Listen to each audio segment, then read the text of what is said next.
Ngithanda bengathandi lokho likhethe njalo igumgedlela Nkosi enkulu Bombela Sidinga Samampondo Baba mkhulu mkhulu mkhulu phakade amen.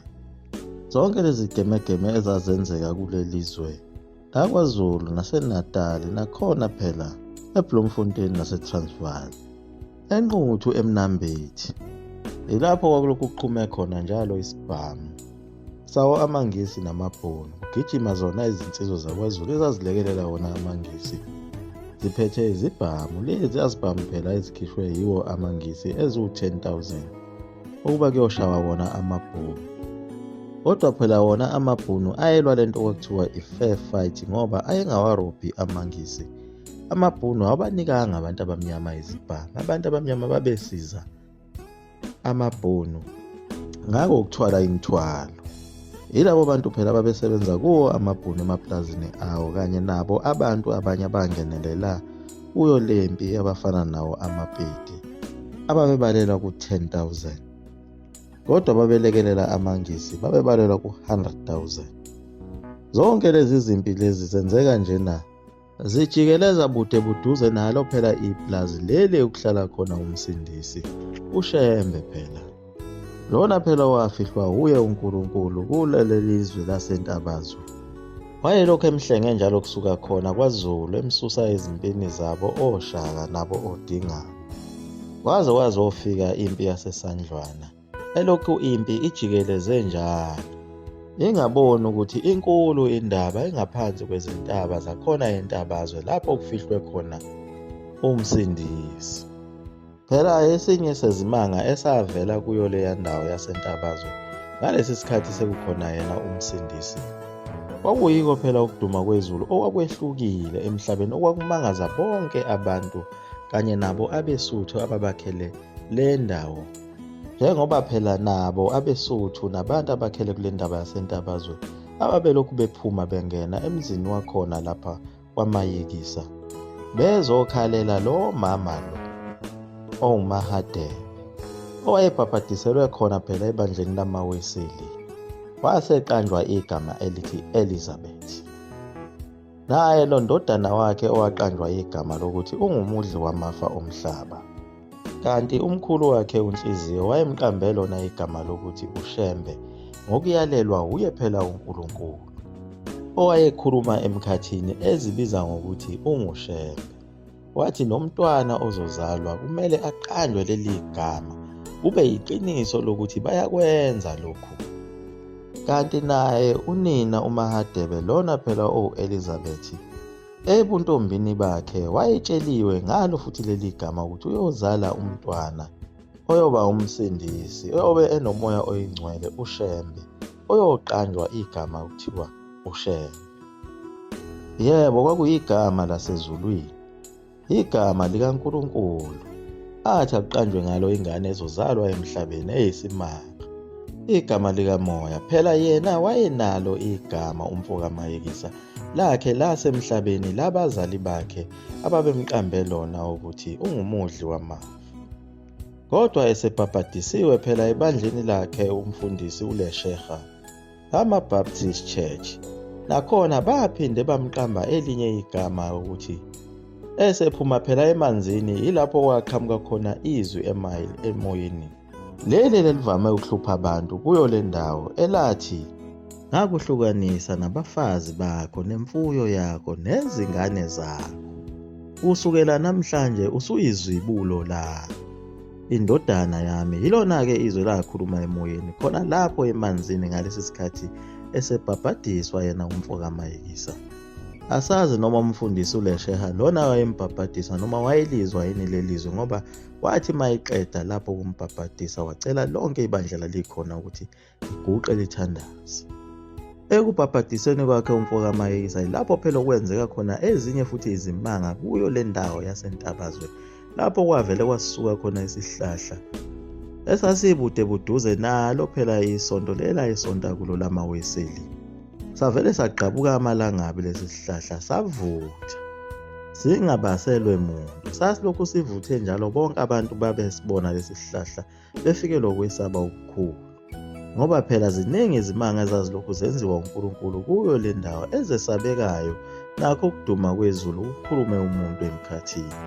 kanye naye umfoka Mayekisa lona phela ukhuluma izindaba ezizimanga ephinde yakhulekele abantu bephume amadimoni. Abanye bephinde bemsole ukuthi ungathi seziyamshiya umfoka Mayekisa ekhaya. Bebuye bezodabukela phela yena unina lona uMahadebe ngomntwana wakhe osenkingeni. Ongasahlali nakhona ekhaya usakhe iqhugwane ngaphandle komuzi. Akafune lutho njengoba ehlala yedwa kuleli yaqhugwane lakhe. Nazo izingane zakhe lezi phela ezintathu ezizalwa yiwo lamakhosikazi akhe amathathu ezigcine zishonile.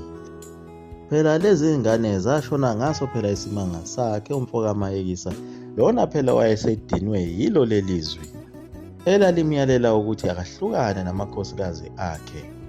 Wathi yena ngeke kumele ukuthi abone amadoda abafazi bakhe beyogana amanye amadoda beqhoqhobalwe ngamanye amadoda esaphila. Wathi kungcono ukuba uNkulunkulu ababulale labafazi. Kanti uNkulunkulu uma ucela kuye into uyizwa yena ngendlela ejulile, akayizwa ngalendlela wena oyikhuluma ngayo, ngoba uNkulunkulu wabona ukuthi kunokubathathe abafazi bakhe umfoka Mayekisa ekubeni abafazi bakhe bengakholwa bengaguqukile.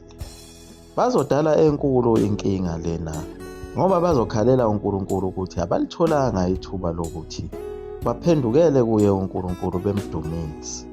Lokho kuzokwenza ukuthi bengayi endaweni elungile lena phela ekuthiwa yizulu. Kodwa uNkulunkulu wathatha isinqumo sokuthi akathathe abantwana babo laba bafazi, ngoba abantwana abancane babengakabi nazo izono, babezothi mabefa bayongena ezulwini.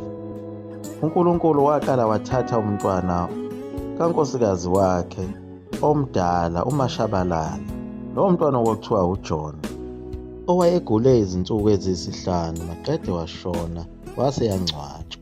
Wabuya futhi uNkulunkulu weza komunye unkosikazi wakhe wesibili okunguMasigasa, wafike futhi nakuye wenza okufanayo emntwaneni wakhe owagula izinsuku eziyisihlanu wase yashona naye wangcwatshwa. Wanaye owagula zona izinsuku eziyisihlanu waphinde weza unkosikazi wakhe wesithathu uMangwenya. Esikhundleni sokuthi kufe unkosikazi wakhe uMangwenya kwafa umntwana wakhe okuthiwa nguThula Sizwe. Naye lowo mntwana wagula izinsuku eziyisihlanu wase yadlula emhlabeni. Konke lokho kwakuyiwo umthandazo wakhe umfoka Mayekisa wayewuthandaza kuNkulunkulu kodwa enganakile. Ingakho kungafuneki ukuthi uma udiniwe ebese uyathandaza kuNkulunkulu, ngoba uNkulunkulu akahlangani nokudinwa kwakho, ulalela amazwi owakhulumayo ebese yakwenzela. Njengoba naye umfoka Mayekisa wagcina ebuza kuye uNkulunkulu ukuthi kungani labantwana babulawe yini, wabe semphendula uNkulunkulu kanjalo. Wathi ngenze lokho obekufunwa nguwena. Wayelokhe waphinde njalo uNkulunkulu amazwi kuye umfoka Mayekisa ukuthi ngifuna ukukwenza umsebenzi wami ngawe. Ekusho ngesankahlu lokho engancane. Ilapho-ke uShembe afuna khona ukuhlukana nawo amakhosikazi akhe wavalelisa kuwo. Wagcina phela esezihlalela kulo leli qhugwane lakhe ayehlala kulo ngaphandle komuzi. Sikhona futhi isikhathi lapho khona ayesefuna ukuyozibulala ensimini yebhunu yamampentshisi ethi abayoyicinga inyama yakhe phezulu ezihlahleni. Exakwe yilo izwi likaNkulunkulu elimhlukanisa nayo yonke injabulo yakhe yasemhlabeni, elingamncenge kodwa lijuqa ngisho abantwana babo.